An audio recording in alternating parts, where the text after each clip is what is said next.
નમસ્કાર. આજે આપણે વાત કરીશું એક એવા વૃક્ષની જે ભારતના આદિવાસી સમુદાયો માટે માત્ર એક વનસ્પતિ નથી પણ જીવનનો આધાર છે.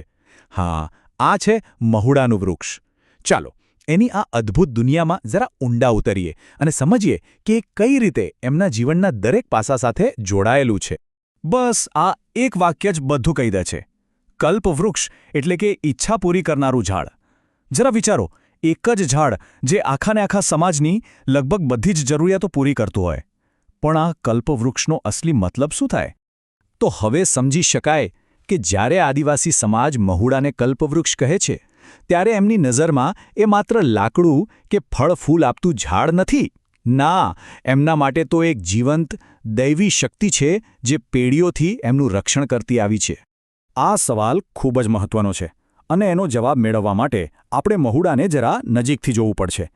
ચાલો શરૂઆત કરીએ એના સૌથી પાયાના યોગદાનથી. તો મહુડો સૌથી પહેલાં તો પેટ ભરે છે અને ઘર ચલાવવામાં મદદ કરે છે. ચાલો સમજીએ કે આર્થિક અને પોષણની દ્રષ્ટિએ એ કેટલો મોટો આધારસ્તંભ છે. જુઓ, આ ઝાડ છે ને એ સીધી રીતે જ લોકોને આર્થિક રીતે પગભર કરે છે. એના ફૂલો અને ડોળી એટલે કે એના બીજ એને વેચીને પરિવારોને સારી એવી આવક થાય છે. અને આ માત્ર પૈસાની વાત નથી, આ વાત છે આત્મનિર્ભરતાની. અને ખાવા પીવાની વાત કરીએ તો મહુડાનો તો કોઈપણ ભાગ નકામો નથી જ જતો. એના સૂકા ફૂલોમાંથી પૌષ્ટિક રોટલા બને છે. એના બીજ, જેને ડોળી કહેવાય, એમાંથી રસોઈ માટે તેલ નીકળે છે. અને વાત અહીં જ નથી અટકતી. એ જ ફૂલોમાંથી ગુલકંદ પણ બને, જે દવા તરીકે પણ કામમાં આવે છે અને શરીરમાં ઠંડક પણ આપે છે. એટલે મહુડો માત્ર પેટ નથી ભરતો, પણ તબિયત પણ સાચવે છે. સાચું કહીએ તો એ તો આખા સમાજ માટે એક જીવંત દવાખાનું છે. એવું કહેવાય છે કે મહુડાના દર એક ભાગમાં કોઈને કોઈ ઔષધીય ગુણ રહેલો છે. એની છાલ હોય, ફૂલ હોય કે બીજો કોઈ ભાગ, એનો ઉપયોગ કરીને ચામડીના રોગો, પાઇલ્સ, શરદી અને ડાયાબિટીસ જેવી કેટલીય બીમારીઓ માટે દેશી દવાઓ બને છે. ખરેખર આ તો કુદરતી ઉપચારનો એક અનમોલ ખજાનો છે. સારું, તો આપણે આર્થિક અને શારીરિક ફાયદા તો જોયા, પણ મહુડાની કહાણી અહીં પૂરી નથી થતી. એનાથી પણ ઊંડી વાત છે એના સાંસ્કૃતિક અને આધ્યાત્મિક મહત્વની. એ માત્ર એક વસ્તુ નથી, એ તો આસ્થાનો જીવંત પ્રતીક છે.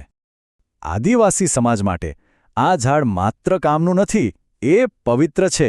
એને દેવવૃક્ષ માનીને પૂજવામાં આવે છે. અને સાચું કહીએ ને તો આ જ શ્રદ્ધા છે જેણે આ વૃક્ષોને આજ સુધી બચાવી રાખ્યા છે. એ જ એનું સૌથી મોટું રક્ષણ કવચ છે. અને આ શ્રદ્ધા માત્ર કહેવા ખાતર નથી, એ એમના જીવનમાં વણાયેલી છે. જેમ કે મહુડાના ઝાડને કાપવું એ મહાપાપ ગણાય છે. કોઈપણ ધાર્મિક પ્રસંગ હોય કે સામાજિક રિવાજ, મહુડો એમાં ક્યાંક ને ક્યાંક હાજર જ હોય છે. અને સૌથી રસપ્રદ વાત, આ ઝાડ જમીનની જેમ જ વારસામાં આપવામાં આવે છે, એક પેઢીથી બીજી પેઢીને. તો આપણે શું જોયું? આર્થિક મદદ, પોષણ, સ્વાસ્થ્ય અને શ્રદ્ધા, આ બધી જ કડીઓ જ્યારે જોડાય છે ત્યારે મહુડો આખા સમાજ માટે એક આત્મનિર્ભર જીવનનું કેન્દ્રબિંદુ બની જાય છે. અને આ ચક્ર હજી પણ આગળ વધે છે. જુઓ, ડોળીમાંથી તેલ કાઢી લીધા પછી જે કૂચો વધે છે ને, એ પણ ફેંકી નથી દેવાતો. એ પશુઓ માટે એકદમ પૌષ્ટિક ખોરાક બને છે અને ખેતરમાં ઉત્તમ ખાતરનું કામ આપે છે. મતલબ કે કશું જ નકામું નથી જતું. એકદમ પરફેક્ટ, ટકાઉ સિસ્ટમ છે આ તો. તો આખી વાતનો સાર શું છે? મહુડો જે ખોરાક આપે, આવક આપે, દવા આપે, પશુઓને સાચવે અને સંસ્કૃતિને પણ જીવંત રાખે.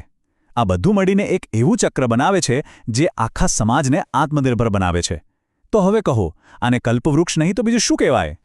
આખરે આ માત્ર એક ઝાડની વાત નથી, આ વાત છે માણસ અને પ્રકૃતિના સંબંધની.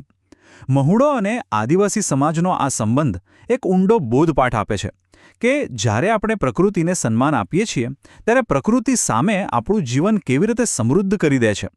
વિચારવા જેવી વાત છે કે પ્રકૃતિ સાથેના આવા અતૂટ નાતામાંથી આપણે સૌ શું શીખી શકીએ.